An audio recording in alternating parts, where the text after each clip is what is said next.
Bernoulli's equation.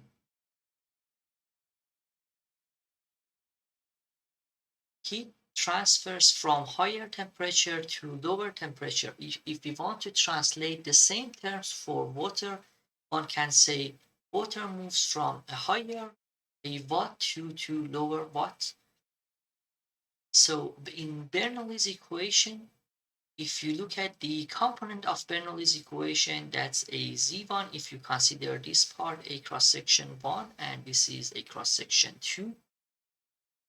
So the Bernoulli's equation consists of a three components for each part, Z1 plus P1 over gamma 1 plus V1 squared over 2G. The same component, the same terms are equal to Z2 plus P2 over gamma plus V2 squared over 2G, and this is a Z1 plus Z2. So in Bernoulli equation, Z1 is a height of water from a reference point. That's a height of water from a base. So for example, this is Z1 and this is Z2. Then P1 over gamma is the equivalent height of pressure, and P1 is in PSI pound square inches, and gamma, a unit weight of water, is over pound over feet cube. And if you just want to convert the numerator in PSI by a conversion factor, a 2.3 feet per a, a inch squared. So that is feet conversion of feet over inches squared, then you can get this amount, y amount of feet, and that's equivalent height of pressure, and the last term is equivalent height of pressure of velocity. So that's equivalent height of velocity. So we have a height from the base, that is Z1, and then equivalent height of pressure, and then equivalent height of velocity for each part. And the unit for the equivalent height of velocity is feet over second, then squared, then over feet over second squared, which if you cancel out the terms, you will be left with just 1 feet numerator. Hmm? So in Bernoulli equation, again, we call this component a total head of water. So the first part is the height of water in feet and just in US customary, so you can have it in meter, in inches, in whatever. Then equivalent height of pressure and an equivalent height of velocity.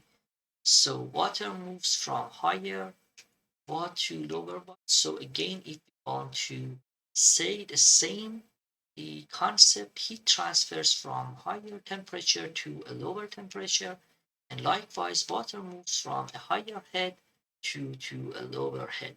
Each head consists of a three component of Z1, P1 over gamma 1 and squared over 2G, and likewise for the other cross section. So this is cross section 1 and this is cross section 2.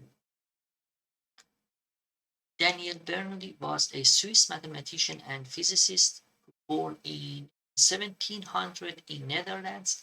Actually, he was a Swiss-born mathematician and died in 1782, age of 82 in Switzerland. He was a Dutch-born member of the Swiss mathematician family, which works on pressure, density, and fluid pressure, flow, and density, and also gave the important equation of Bernoulli to us, and, and developed wrote down a book in almost mid 18th century. Daniel Bernoulli wrote a book, the names of hydrodynamica, which the book deals with the fluid mechanics and organized around conservation of energy and also Bernoulli's equation.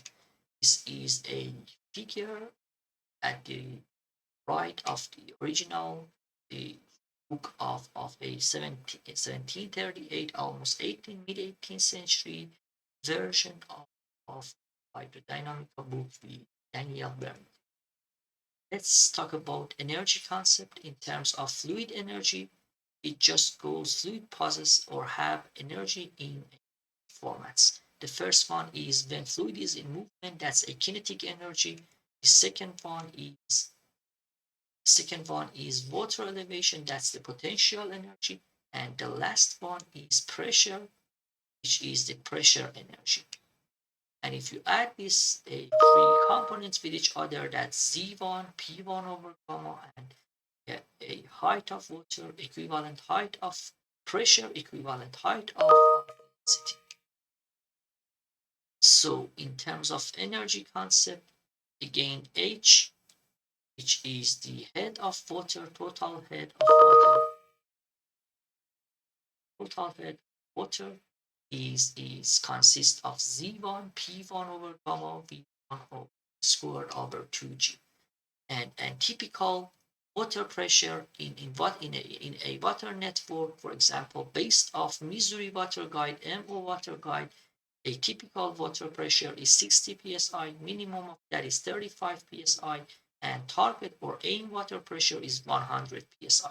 So if you just go by the typical one and just convert it to a terms of pound square inch to feet, and the conversion factor from feet to inches square, that's again feet to inches square, and it just gives us 138.6 feet. That's a typical, that says a typical water pressure in Missouri is equal to 138.6 feet of water.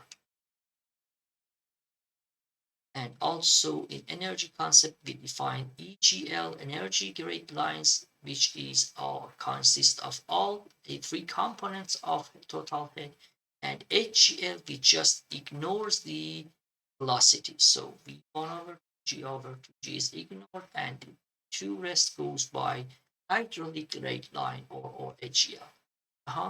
The velocity range in a water network for velocity is almost 0.5 feet per in a water network in a town or city.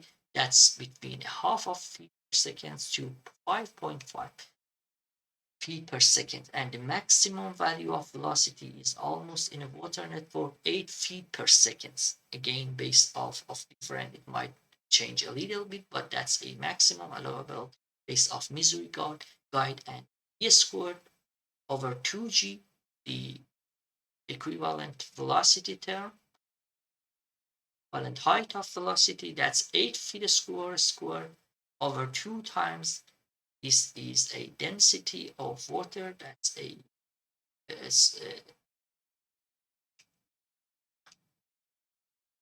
so if you look at this equivalent height of pressure, that's almost less than 1 feet. And if you compare this number to a typical pressure of 60 psi, which is 138.8, that's easily neglected. That's a far smaller than that. So if compared to typical water pressure of 60 psi, which is equal to 138.6, a 1 feet velocity head in comparison to a 38.6 of water typical, which is typical water pressure, is almost neglected. So if that is far smaller than 1 feet, is far smaller 138.6, that's the reason we neglected. So that gives us an important a note or conclusion, that's in water network design, you are more interested in hydraulic grade line, hydraulic grade line than energy grade line, because velocity terms is almost neglected in terms of the pressure term. Let's make a conversion. Let's see how that. So we have a column of water, and we want to know what 1 psi, 1 pound square inches is in terms of feet. So 1 pound square inches over the unit weight of water. So that's a 1 pound inches square over, and each 12 inches is 1 feet, and if you divide that by the unit weight of water at 20 degrees centigrade and 30, which is 38 degrees Fahrenheit, and the conversion between centigrade Celsius and Fahrenheit is this equation. And it just gives us 1 psi is equal to 2.31 feet of water. So if a column of water which the height is 2.31 feet of, that's exactly the amount of pressure of 1 psi. Talk about the Bernoulli's equation in more details and problem solving in next videos. Thank you.